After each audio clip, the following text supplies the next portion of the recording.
What is going on, guys, and welcome back to a little bit of a different video on my channel today. Now today, it's not a video which I really anticipated on making too much. I have wanted to make this video before, like last season and everything like that.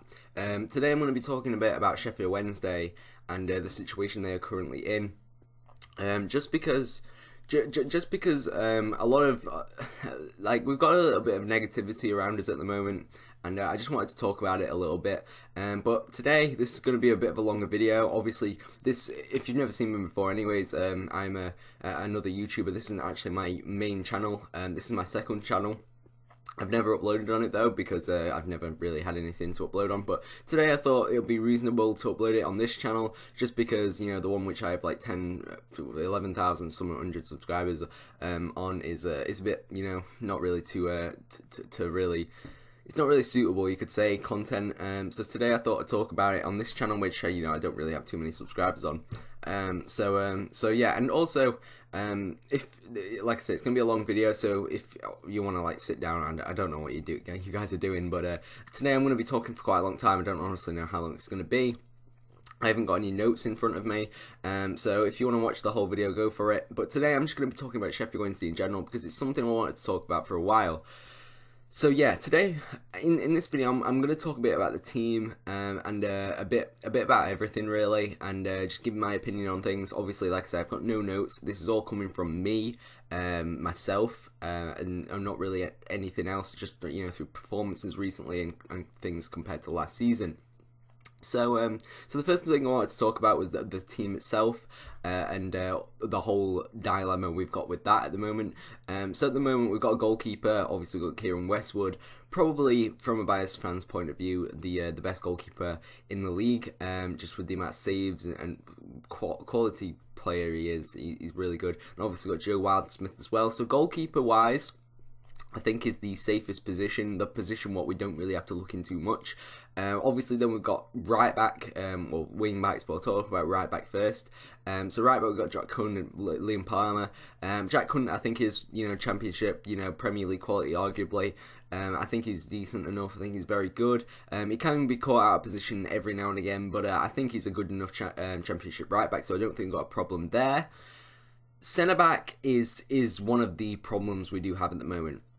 Now, in my opinion, I think we've got four worthy centre-backs, two of them who do play out of position, but two of them who are pretty solid. Now, last year we did have Vincent Sasso, which is no longer with us anymore, and Glenn Loovens and Tom Lees. Now, Glenn Loovens and Tom are two centre-backs which you'd expect to be playing every week. Obviously, they were the main two duo, you could say, at the back last year, and also the year before that as well, obviously when we got into the playoff final. But yeah, I think them two are a great partnership. They obviously know each other very well. However, we don't really have any cover besides that. We've obviously got Daniel Pudil, who looks like to be the third sort of replacement centre back. He's probably going to play against Sunderland. He's been playing there a lot pre-season because of obviously Loovens had an injury. Now, I don't know about Pudil at centre-back. I think we do need a centre-back in general.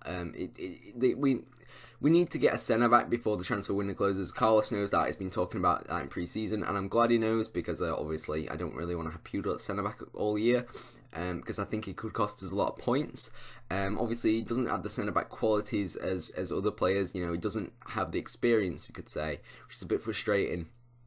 Well, not frustrating because obviously he's a left back. You don't expect him to have it, but you know, it's frustrating that we don't have a player. And I was surprised that Vincent Sasso didn't get another like a contract when he went. I would have thought he would.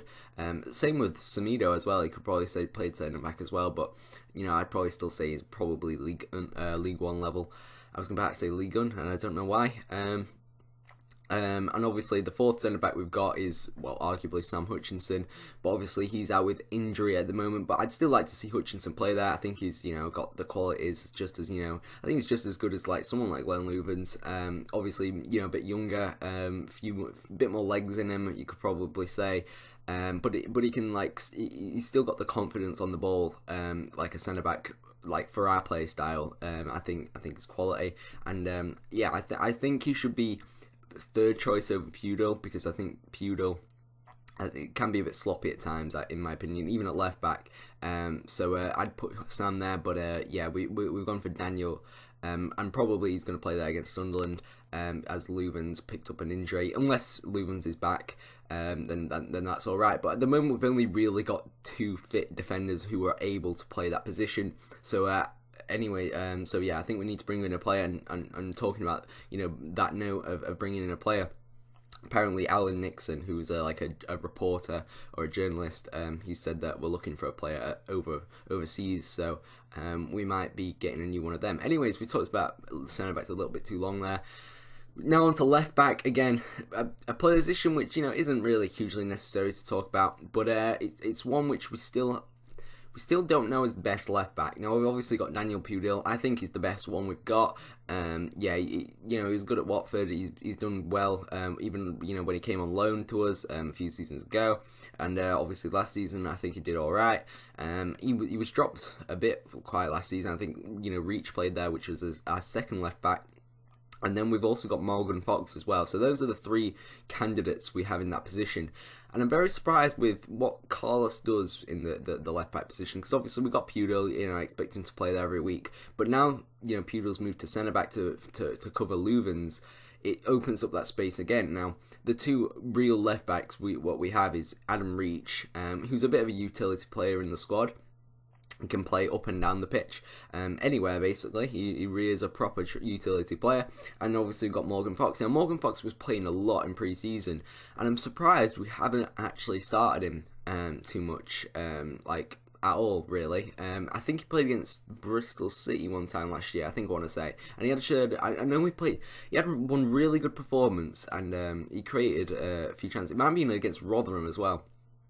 I know he played a bit last season, but he didn't play that much because obviously we brought him in the transfer window in January from Charlton, and he hasn't been playing that much.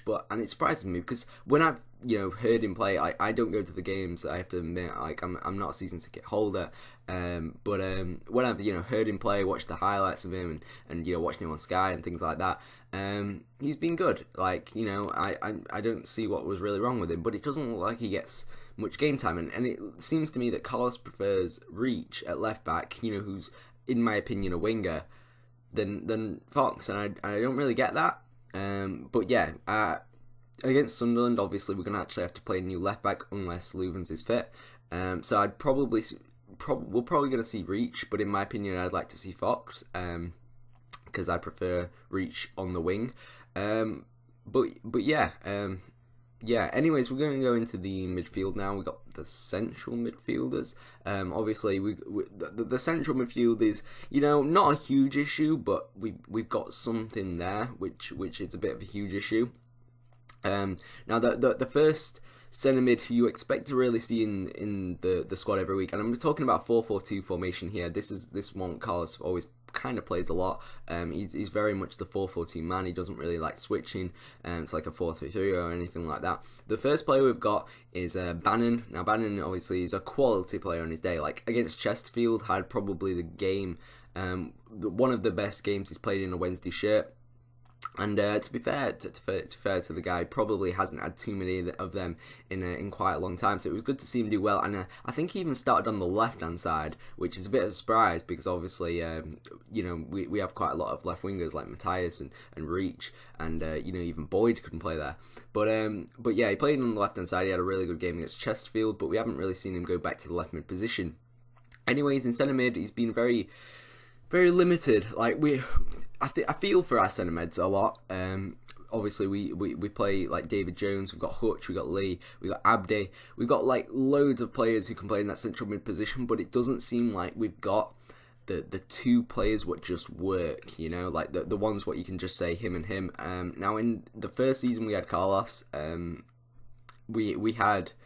I think it was Lee and Bannon. Bannon and Lee was the main 2 the first year round, and Hutch was actually always on the bench.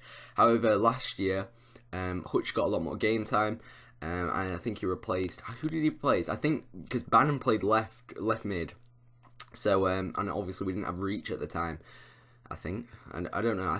I know Bannon played on left for a bit, so we obviously had Bannon left, and Hutch and Lee in midfield. Now I don't think that was the best way we can go. Obviously, then we had Wallace on the right, So that was our midfield at some point, and that was pretty good. I didn't mind that, but we just didn't really have any pace down the wings, and to be fair, we still don't. But yeah, we have, like, with Reach, it's a bit more dynamic, you could say.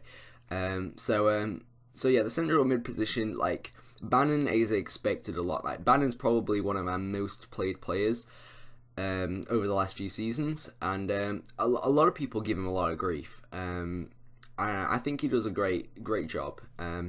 In my opinion, anyways.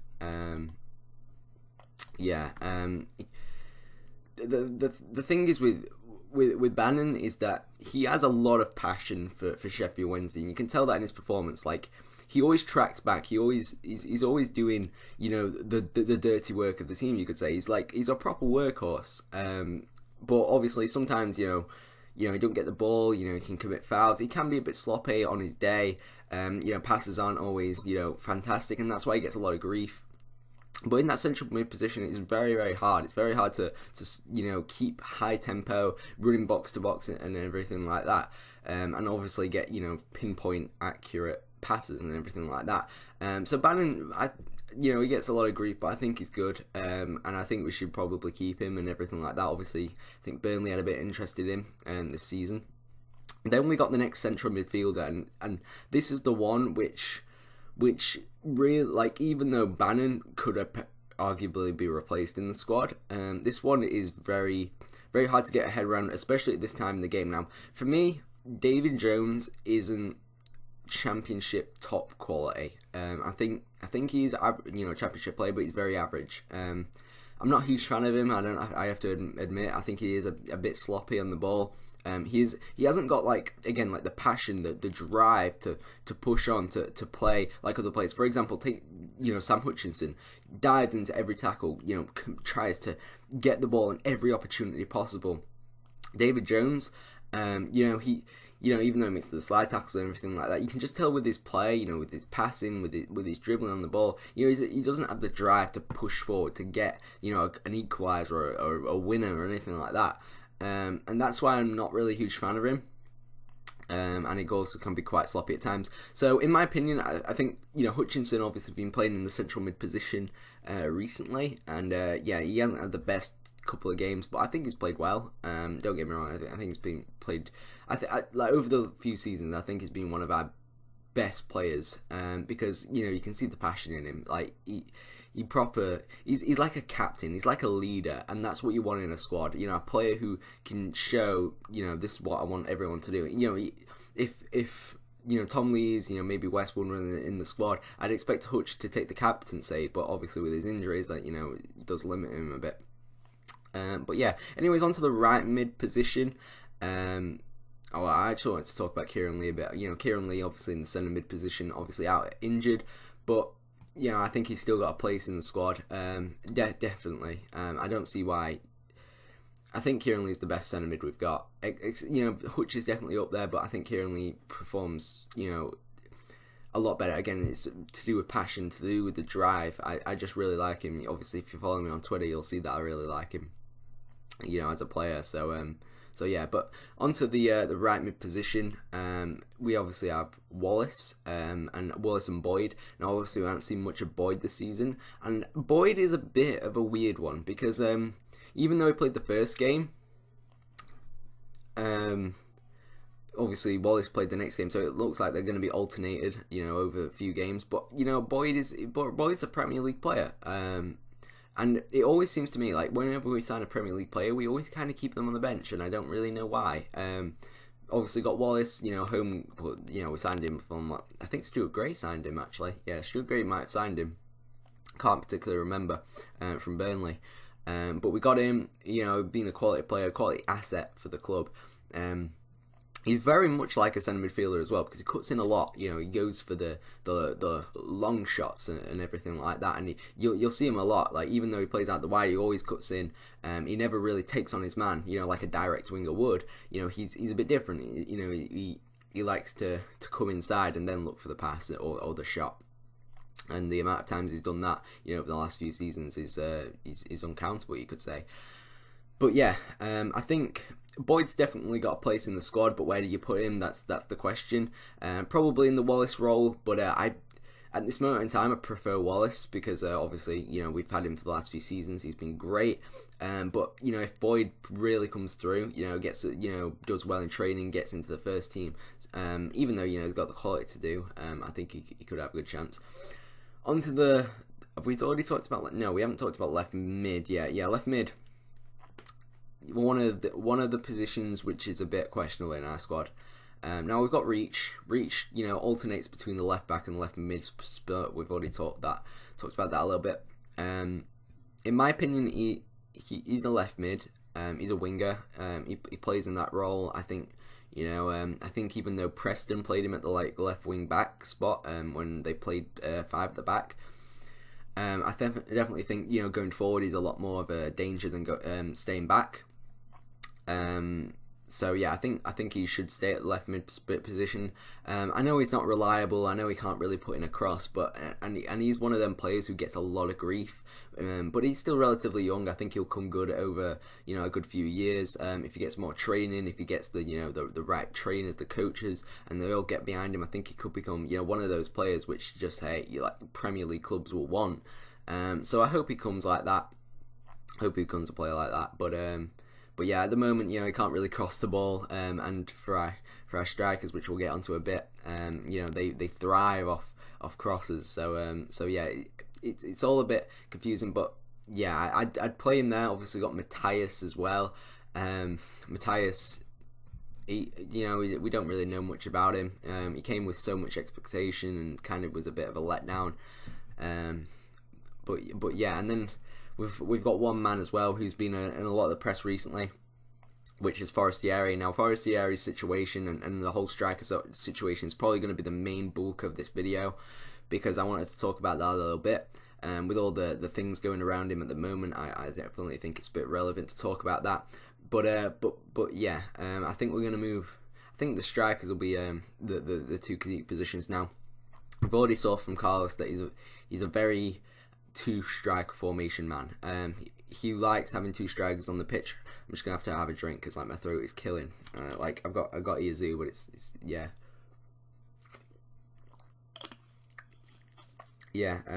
The strikers are the hardest part about the squad.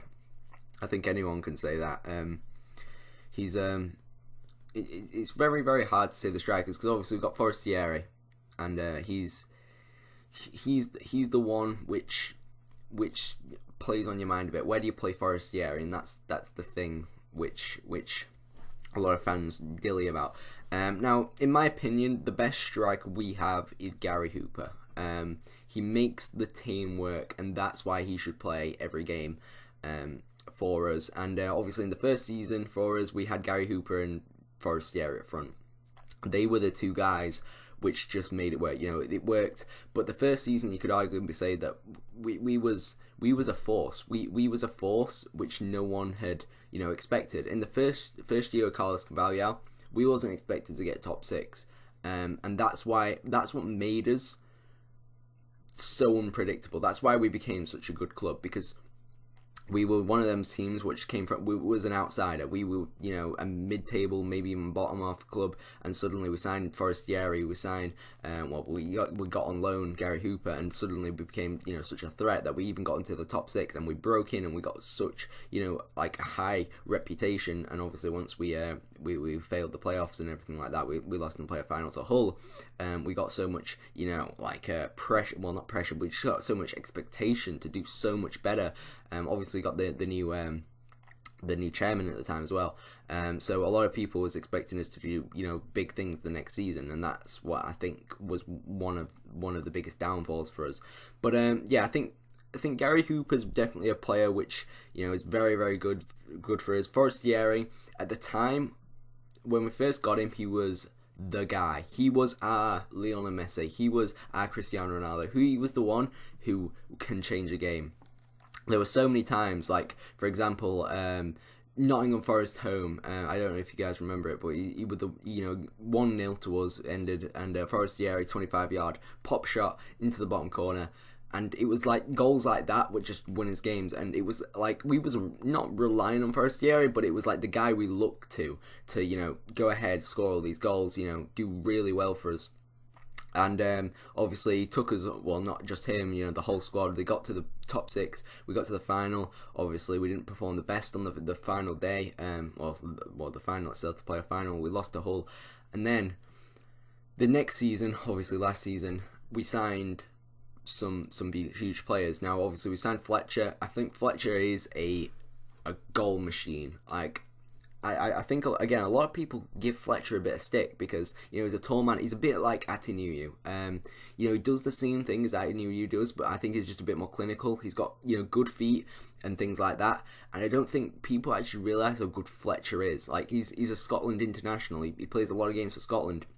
He can head a ball. He can actually, finish. He gets into form really well. Like, he's scored in multiple derbies for, like Newcastle, Sunderland, things like that. And he performs well under pressure. And that's what a lot of players, that's what we were lacking. Like, a lot of players, when we were under pressure, when we needed to win the games we needed to win, we didn't. And that's what we were looking for, and I think Fletcher was good at that, and that's why we brought him in. Obviously, then that gave us the option of having, obviously I had Lucas Shaw at the time and Nuyu. I'm not really going to talk about them too much because Nuyu, even though he's a bit of a fan's favourite and fans don't like him, it's a bit questionable. And also Lucas Shaw, I think he's probably just going to go out on loan this season, because a lot of people saw him to be the next big thing, but he's not really being given the chance, to be fair to the guy. But yeah, obviously we've signed a lot of strikers. We signed Fletcher, and we started Fletcher quite a lot instead of Hooper last. Well, we started, I think, against Aston Villa it was Forestieri and Fletcher up front. We dropped Hooper, and then Fletcher got injured in the game, and then Hooper came on. And obviously that front three was like, oh my goodness, we've got really, really good strike force here. And then you were playing half of the season. Obviously, Hooper got injured, and then it was like Fletcher and Forestieri who was doing a lot of the work. Obviously, Zhao and played like that, playing like that. But obviously, January came along, and I've kind of moved on to the the whole strikers thing now, guys. You probably figured that out. But when January came along last year, I think that changed the squad. Obviously, we had a lot of expectations on his shoulders. We had so much. We was like, all the fans was just like, we need to find a striker which just works for us. Now, in my opinion, Forestieri striker and Fletcher, it was working at the time, and then I think we made the mistake, and I think we panic bought in January. I don't think we really looked into it a bit, and I think that's where we made the mistake, because what we did was, even though fans were calling for it, I was calling for it at the time. Everyone wants to sign really big players and everything like that. What we did was we signed Winnall, and obviously it adds another striker to the force. And obviously signing Winnall at the time, playing really good for Barnsley, we was like, oh my goodness, yes. And obviously then we was thinking, well, who's he going to replace? Fletcher was all right. Hooper was out injured.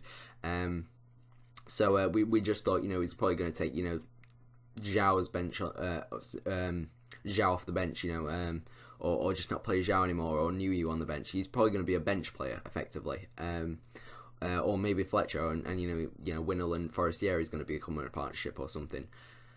But then after that, we signed Rhodes, and Rhodes, changed everything. And I think, I'm not putting the blame on the guy, but it changed Wednesday's fans' perspective. Obviously, we all wanted to push for top six and top two, effectively, to race for Newcastle and to race for Brighton. But what we did by signing Rhodes was, everyone who thought our squad was good. Forestieri was our star man. He was performing really good. Obviously, he had that little blip at the start of last season where he refused to get on the team bus against Norwich. Obviously, even though he came out and said that he wanted to play for Wednesday and finish his career at Wednesday, a lot of he refused to play on the team bus. I don't know. I can't remember what it was about. I'm not gonna lie, because it was like a good year ago or so.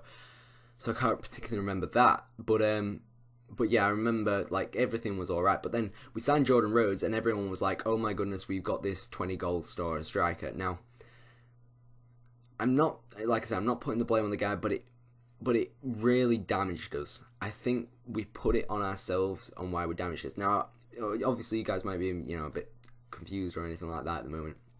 Basically, when we signed Jordan Rhodes, a lot of people turned our attention off the whole squad and looked to this guy, and we still do it to this day. As a fan base, and I'm not like, I'm not saying that I do it, and some people might not. Some people might agree, people might disagree, but I think everyone's still in that mood, and at this time where we still think Jordan Rhodes is gonna come really, really good for us. And he's like, even though we've had him for 7 months, obviously we have had football for about 2 months, so about 5 months worth of him, he hasn't hit form. He hasn't hit the top quality form we was on about. He's not scored too many goals for us, and a lot of people are saying, well, he's the man. If you just keep giving him the ball, he's gonna get the chance. He's gonna score. And in my opinion, even though, I want him to do well at Wednesday, I really want him to do well, because obviously he's come with so much reputation. He's come with, like one of the highest goal scorers outside the Premier League, such a player with huge high expectations and so much like a profile effectively, that we put too much pressure under ourselves. We put ourselves like, we look to this guy and we're like, okay, we're just going to chuck the ball at him and we're going to expect him to score the goals. And we've kind of just lost focus of what we were doing 2 seasons ago, or even last season at some points. Like last year, and then the season before, we were playing football which involved the team. Because we've got this guy called Jordan Rhodes and we just want to play him, we literally start him every game. And I don't think that's good for the squad. Like I said, I want him to do well. I want him to score 20 goals. Of course I do, but like, even though he's come with this such high profile, I feel like the club is playing him for the sake of playing him, and that's not what we should be doing. Because at this moment in time, exactly, take right now. Obviously we're only a few games in the season, don't get me wrong, but Jordan Rhodes played against QPR and Preston. He hasn't really had too much of a chance. Obviously, he missed a sitter on Saturday against QPR. But, like, we don't give him the service. And obviously, if we're not giving him service, then he's not going to score goals. And it's like he's our saviour all of a sudden. Like, oh my goodness, chuck him the ball. He's going to score every chance. And fans get angry that he doesn't score. Or not even angry. I don't think it's at him. Or like fans get angry that we're not playing the same way we did last season, and the season before that, should I say, even though we've got better players. And it's because we're playing a different style, because we've signed such a high profile striker. By signing Jordan Rhodes, it effectively means we have to change our play style. We was playing with Forestieri, who was a quick, agile player. We was playing, with Gary Hooper as well, who was a poacher, and we have to change our style to fit in this guy who's a target man. Well, not a target man, but like again, another poacher sort of player. And we're just hoofing it up to him and expect him to do everything. And then fans complain, when we're not having these performances, when we're not creating chances. Fans complain that, we haven't, we're not playing the way we were last season. But we've signed completely different players to how we were playing a few seasons ago. Like, it's like we haven't changed tactics to the players we've brought in, and that's frustrating as a fan. Like, we've got a chairman, we've got the support, we've got the players in the club, we've got the money to spend, we've got every single little thing what a club can ask for, and we're still, on paper, it looks like a dream team, but in real life we play like individuals. We play the players for sake of playing, and we're not playing the players who are performing best on their day.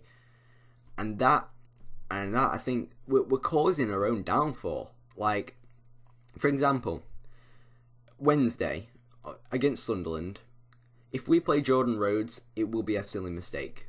It will be a mistake because I feel like this moment at a time we're playing Jordan Rhodes for the sake of his profile. We're playing him just because we know he can score goals. But if he's not on form at the moment. No one can admit it. He's not on form. Winnow, who scored on Saturday, he should be playing. Did you see the energy he brought to the squad on Saturday was incredible. Like we've got Gary Hooper, obviously we've got Stephen Fletcher. Like, look at Cooper and Fletcher last season. just after the Barnsley game, so like April the 8th or something like that, around that day, Hooper and Fletcher became the two strikers, and we went on a 7-game, maybe even 8-game unbeaten streak until we lost to Fulham. And you know why we lost to Fulham? Because we changed the strikers, we changed the squad that day. That's why we didn't play well. We played with players which wasn't playing well at the time. We weren't playing with the on-form team, and that's why we lost that day, because we switched to Winnall and Rhodes rather than playing with Gary Hooper and Fletcher, which we was playing against teams like Rotherham, against who else did we play last season? We played Cardiff last season at some point. We played against different teams like that, and we still grinded out the results and things like that. It's because we changed the squad on that day, and that's why we lost. And what I think Sheffield Wednesday need to do is we need not only the fans but the club itself. We all need to take a step back, and we need to realise what we're doing. We need to look at the bigger picture. We need to look at the players who are performing best, and that's who we should be playing. Obviously I could be wrong. Jordan Rhodes could be banging them in training and might just not performing on the pitch. But from what I'm looking at on the pitch, players like Winnall, who was giving all he's got, compared to Rhodes, even scored on Saturday, had a much better game. He should be playing against Sunderland rather than Rhodes, because he looks to me like the better striker. But if we're playing Rhodes for the sake of playing Rhodes because we spent some million on him, that's a silly mistake. We should be playing players who give us the best chance of winning, should we not? That's my point. So yeah, that's what I really wanted to talk about. Now, obviously, I also wanted to talk about the Forestieri situation recently. Obviously, apparently he did have a not a fight with Winnall. He just there was just a bit of handbags, you could say, in training. Now, a lot of people are asking him to leave. Even I put a few tweets out there saying, if he leaves, obviously it'd be gutting, but it wouldn't surprise me if he does. Now, Forestieri has been an asset, such a good player. Now, over the first year Forestieri came up to, like I said earlier, he was the man. He was the guy we passed to. He could have a shot from anywhere. He could be a poacher if he really wanted to. He would be the one, to score your goal. However, nowadays, even in pre-season, you didn't really see him score that many. It was Hooper's scoring goal. It was Fletcher scoring goals. Forestieri, in my opinion, died off a bit. And you could even say that about the latter end of last season. Obviously, he scored against Cardiff. I remember that. But yeah, recently he hasn't played his best football. Compared to what the first season was. He got 20. No, not 20 goals. Between 20 and 15 goals in the first year he played for us. Second year, obviously last year, he kind of died off a bit. Obviously, he had a great start to the season. He scored against Aston Villa, should I say. He had a good start to the season. He scored a few more, but I can't particularly remember any off the top of my head. But towards the latter stages of the season, he just seemed to die off a bit. And I'm not saying that he didn't, he gave commitment. His commitment for the squad, even nowadays, is quality. He runs to every defender, puts the pressure on the back line, puts pressure on the goalkeeper if it's ever get passed back. He gives all he's got to the squad, and that's what I really respect about him.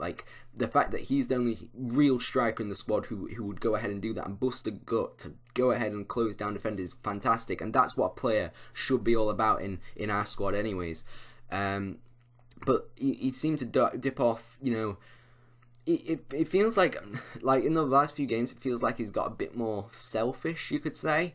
And a lot of people are saying that Forestieri's become, he thinks he's bigger than the club. And I don't know what about that one, obviously. In my opinion, if a player feels like he's bigger than the club, I don't think he should be in the squad. And I agree with that. And I hope it's not true. Obviously, Forestieri he's a quality player for us. And I hope he doesn't leave, because he changes the game. If he's a sub or if he's from the start, he will give your defenders, so much, trouble at the back. You could say for the opposition.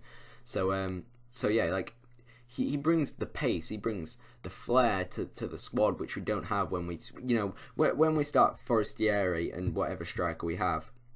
Forestieri brings a flair to the squad, which a Hooper and a Fletcher don't have. If you have Forestieri and Hooper, Forestieri can take on a man who can he can pass around defenders. He can get into the box, do a great sprint into the box or anything like that. A good run. Whereas with a Fletcher, he probably won't do that. Be passing to feet and everything like that. So that's what he does. That's what he does really well. Now, obviously, recently, I think he's got a bit more selfish. He's not played the great passes so far, and obviously he's had a bit of a row in training. It seems like so. In my opinion, is it right for him to be dropped? Probably. I don't disagree there, but obviously, if we're gonna keep like it's the thing is with our squad, as it's so large, it's so hard to keep everyone happy, and I feel like Forestieri is getting to that stage, like especially as everyone's looking to Rhodes for the goals. Obviously, that could be one of the things that as Rhodes has come in, all the attention which was on him, has gone to Rhodes. Like even though everyone still likes Forestieri, everyone is looking to Rhodes and like, okay, you're the man, you're the guy. Whereas in the first season we had with Carlos, it was like Forestieri, you're the guy. So yeah, it looks like the attention's been moved to Rhodes. And that might have just put a down morale or just it's just not affected him greatly, and that's if that's the reason, then it's really our own downfall to it, because in my opinion Forestieri is one of the best players in our squad. He can change the game, and that's the most important thing. Take Cardiff for example at home last year.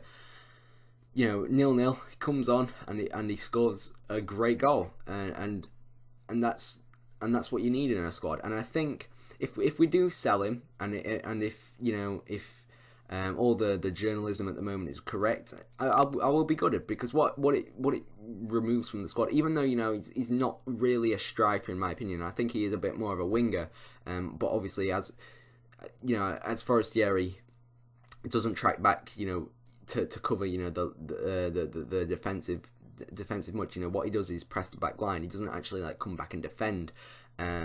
He just puts pressure effectively on his opposition, and that's what he does great. But the thing is, as we've changed our style to fit more around Rhodes than Forestieri and things like that, it's made him a worse player, you could say.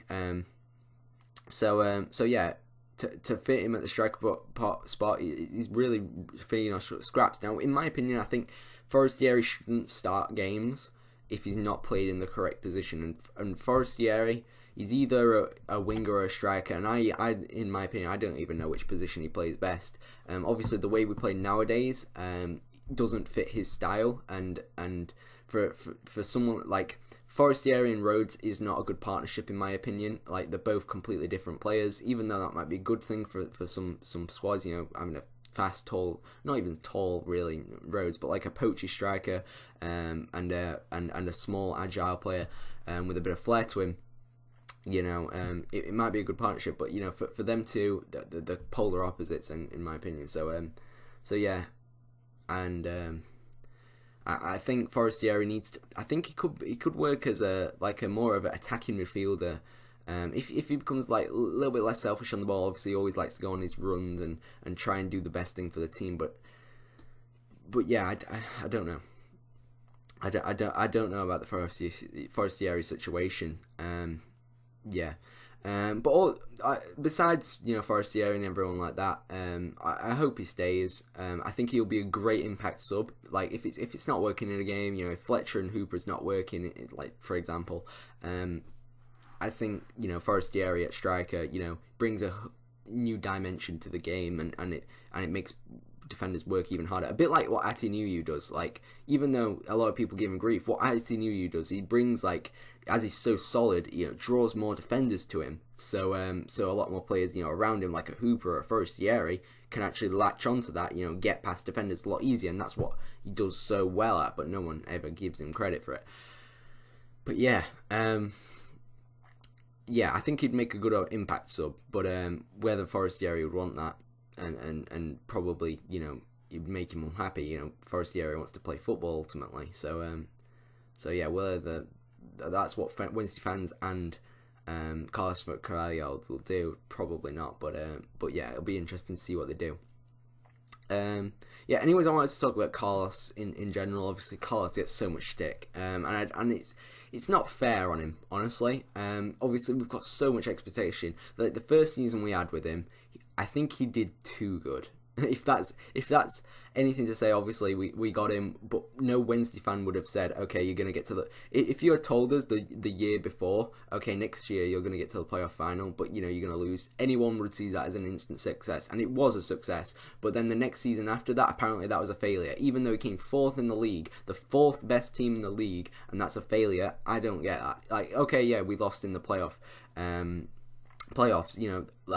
It's still an improvement in my opinion. Like, we made huge changes. Teams expected us to do well, and that was one of the most impressive things to me last year, is that after having such a good season in his first year, what Carlos did in the second year was great, because he not only, like, even though the opposition knew that we were a good team, knew what to expect, he had tactics which still kept us competitive, and that's still very, very hard for a manager to do. And again, I don't think he gets enough credit for that.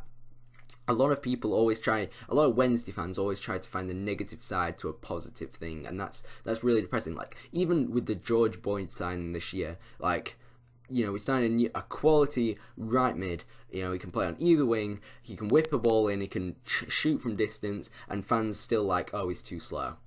You can't win. Like, and it's that type of thing which I think causes our lack of success as well. And I do want to talk about the fans a bit, but obviously Carlos, it's not the greatest start to the season. A lot of people blame his tactics. Nothing's changed over the last 2 years. And whereas I do agree with that, like, if you look at the team we had in the playoff final, you could say, and to nowadays, even though there's a lot more players in the squad, like Bannon's not left mid anymore, and we got Reach and we got players, Fletcher and everything like that, we haven't as much success, but like you gotta realize that it's so hard to change, I guess you could say. I know it's the same for 4-4-2, but I do think Carlos does need to change the formation. I think that's one of the biggest things, because we're so predictable nowadays, and like, even the opposition could probably predict what lineup we're going to put out, and I think that's what we've kind of done bad this year. Like, we're so predictable that it's making us just a worse team, and obviously we've been in the championship for quite a while, that teams know what we're all about, they know our play style, and we don't really have a plan B, and that's effectively one of the reasons what we don't do so well in a game. Like, if it's not working, we'll just keep it there, or we'll try and hang on, and that's not what we should be doing in a game, and we should be really going for it, and that's one of the reasons why we suffer, and that's effectively why we sometimes play better when we're losing, and that's why the joke goes around that we might as well be starting the game 1-0 down, so that players have the urgency to get back into the game. And obviously poor starts is quite an issue for us. Obviously I think it's different for every club, because obviously against like a Preston, probably shouldn't use Preston actually, or Preston are very high tempo team. They have quite a lot of attacking players, and they knew our play style, so they capitalised on it. So what we should have done is looked at their play style and tried to change it. But what it seems like we did was we just played our own game, and we didn't really look into Preston's, and that's why I think we suffered a lot. So that's one thing I think why we played against Preston really bad. But yeah. Anyways, I don't think it's Carlos's fault that we do extremely badly as well. I think the fans definitely have a lot to add to why we play so bad. I know that how long we've been recording this video now for? It's 44 minutes, which is pretty crazy. But yeah, like fans always blame Carlos for a result, against Preston. Okay, sometimes it is Carlos's fault, don't get me wrong. He's the manager. Of course he's going to have some part of the blame, and a lot of people blame the players as well. But I don't think fans realize how much of a part they play in the in a team, in a club, in getting promoted and everything like that. For example, so in the first year we had Carlos, as we didn't know what to expect. as we wasn't seeing ourselves as a playoff, finalist. We when we started the season, no one would have predicted it.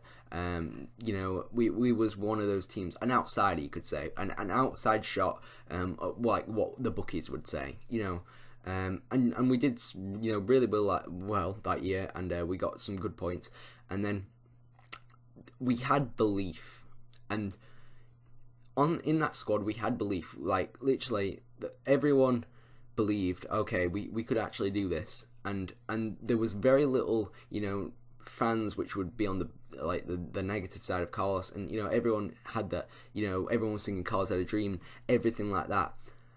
However, obviously when we didn't get into the final, and then we went into the second year, once something, I don't know what it was, but something changed, and the fans, I think you could say, became impatient, and like just because we wasn't winning one game, bam, they wouldn't, sing the songs. They wouldn't get onto Carlos's back. They'd, call into like Radio Sheffield, always giving, slating him, and obviously at the time, Carlos Cavalli had a Twitter, and he would literally get so much abuse because I'd see it on my own Twitter timeline, and he'd get so much abuse and like, how you're not playing this, and it was crazy because this guy who took us to the playoffs literally gets so much hate months after, and I didn't get it. I didn't, and I don't get it.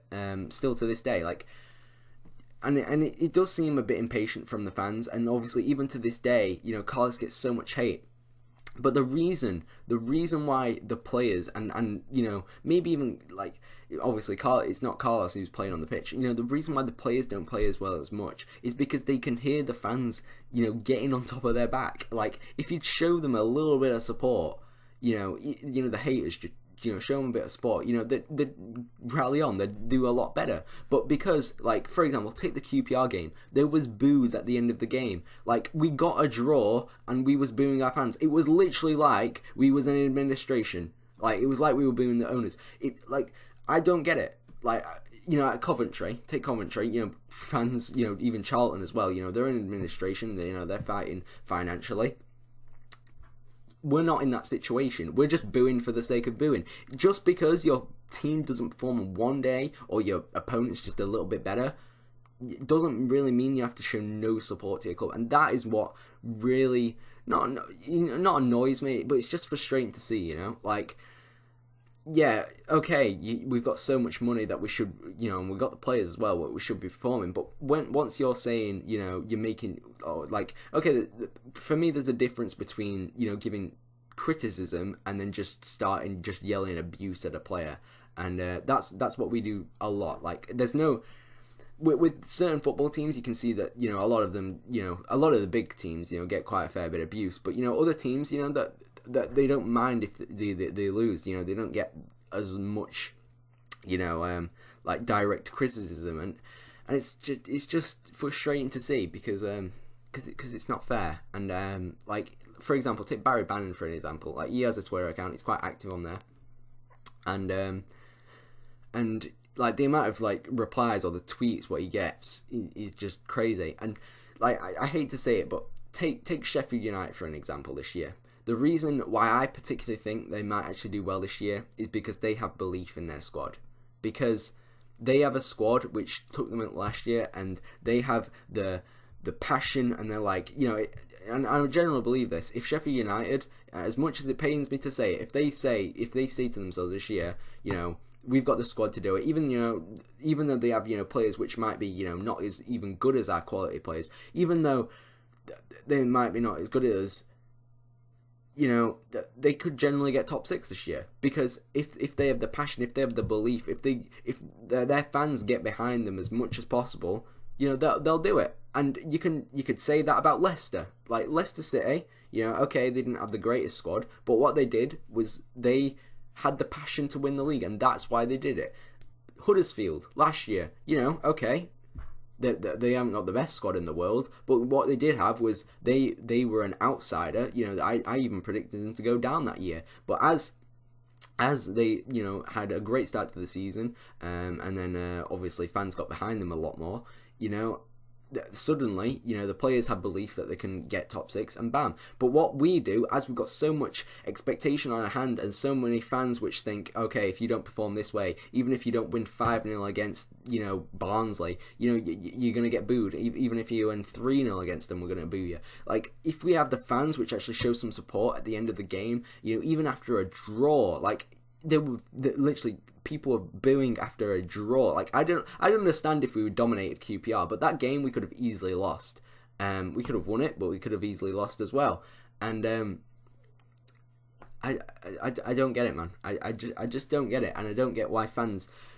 I know people expect us to go up, but if you keep booing the players, they're not going to perform any better, and that's what I don't get. If you show them some support, then yeah, they might do a bit better, but they're not, because we are, as a fan base, as a Sheffield Wednesday fan base, we're not showing the support, and it'll happen, and it happens as well. It happens to multiple teams. Take Derby County for example.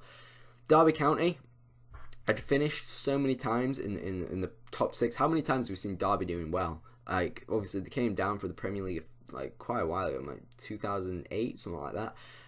Obviously they were fighting a lot in the maybe actually a bit later, I want to say, maybe, but I don't know, I can't particularly remember. But yeah, basically they finished, top 6 quite a lot. They was all in the top end of the table, and last year you could tell that they struggled. Like, even though they had the players, the fans didn't believe. Like, they finished 5th in the season before, and then they just struggled, and they obviously fell down the league, and it's because probably, I don't know a Derby story, but I know a lot of Derby fans follow me on Twitter, and they've replied many times that the fans don't believe anymore, and it's strange. It's strange to hear that, because literally, even though you've had Wednesday, I've had 2 good seasons in the Championship, if you don't perform even better than what you did before, we're just going to boo you, and that's pathetic. Like, I know we've got a good squad, I know we've got the money, but like, if you're not showing the support to them, don't go to matches. Like, I don't get it. But yeah, I'd like you guys to drop some comments down below what you think about the Sheffield Wednesday situation. Obviously, we've talked a lot today. Obviously, this will be going like 50 minutes now, so I don't want it to get too long. But I just wanted to talk about Sheffield Wednesday.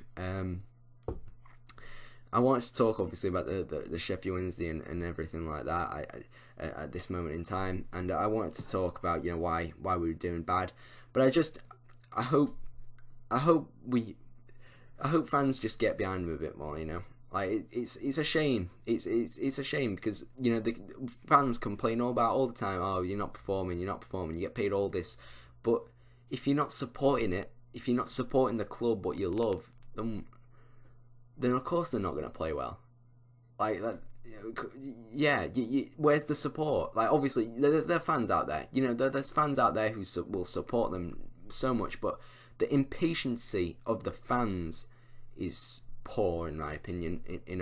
From a Wednesday side, like even as my own fan. But yeah, I just wanted to release this video just to give my side of everything. I actually wanted to talk a bit about my dream side as well. Like I said earlier a few minutes ago, I'd like to see Sheffield Wednesday change up the tactics a bit. I think that's got a key role. Obviously, we've got very predictable. We always play 4-4-2, and it's very easy to break us down. And yeah, what I think we should do is go a lot narrower, make us harder to break down, and it just gives player more ability in the midfield. For example, Bannon.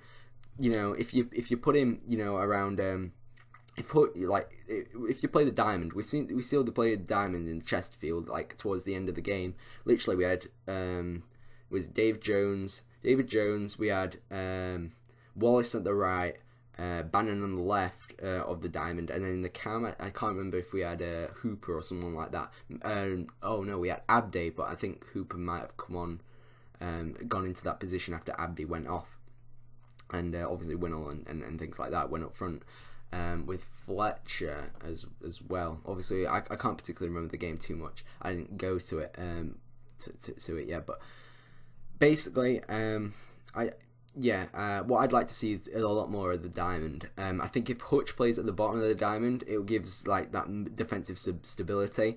Bannon playing on the left, obviously, he can then, if he really wants to, go onto the left hand side. Obviously, we've seen him play left mid before. It gives him, if he wants to, he can go onto the wing, play on the wing. Obviously, whip balls into the strikers, and then obviously, I think if we put Wallace in the centre mid position, obviously we've seen him cut in before, so I think he'll do all right in the centre mid position. Okay, he doesn't give that defensive stability at the back, but what it does allow him to do is play in the midfield a lot more, getting passing the ball a lot more. Yeah, and then obviously as he's playing on the right hand side, he can still cut down the wing. In the cam position, I think we should either play Forestier if he stays. If he stays, that's great. I think he'd do really good in the cam position. I just hope, he plays a little bit better. I hope like the squad morale just increases. Obviously, I think that's a huge issue for us now because it doesn't feel like our squad gets along with each other. And I just hope, that our squad, just plays a bit better, and gets to know each other more and knows how each one works. And obviously, as we're such a big squad, that's a lot harder compared to other teams which have a little bit, of a smaller squad. But yeah, I hope Forestier plays in the cam position. But if he doesn't fit, I think Abdi should definitely play that. He's effectively a new player for us. He doesn't really play that much, but I think if you put him in that cam position, to play them balls through to the strikers, that'd be fantastic. I think even Hooper could do a job there in that cam position because he links the play from the midfield to the attack, so they can even play him there if they want. And even I think Adam Reach could play there as well. Like, even though a lot of people give him grief when he goes forward because he can't cross a ball, and maybe he doesn't have the best shot in the world, but as he's what's the word I was looking for? I used it earlier. Like a player who can play in any position, basically. A utility. That's a utility player. Like, we've seen him play in the cam position before. I think I've seen him play in the centre mid one, anyways. I think he'd do a good job. Feeding the strikers through, creating the chances, playing it around the edge of the D. And then up front, I think we should just play the players who are on form. If Rhodes has scored 2. Or just played really well in training, put him in. If 2 strikers have had 2 good games, you should keep them in. You shouldn't rotate. You should just keep them, because if them two are working, and we saw that last year at the end of last year with Hooper and Fletcher. So that's what I think. That's what I think Sheffield Wednesday should do. And that's obviously just my opinion on things. I'd like to hear what you guys say. I don't want this video to get too long. I mean, it's coming up to an hour's worth long, so hopefully you enjoyed it anyways. My voice is going absolutely mental, but yeah, hopefully I've enjoyed it anyways. I know it was a bit different, and obviously you don't actually have to subscribe to this channel because it's a channel I don't use, but I will leave a link in the description to my main channel where I do a lot more FIFA and things like that. This is just like a one-off video. But yeah, hopefully I've enjoyed it anyways. I know it's just been different, but hopefully I've enjoyed the talk. And yeah, I'd like to hear what you guys think about Sheffield Wednesday. What do you think we should do? Like, not only for the club, but the fans as well. What should we do to make our squad even better? But yeah, that was all my opinion on everything like that. But yeah, I'll see you a bit later. Thank you for watching. Yeah.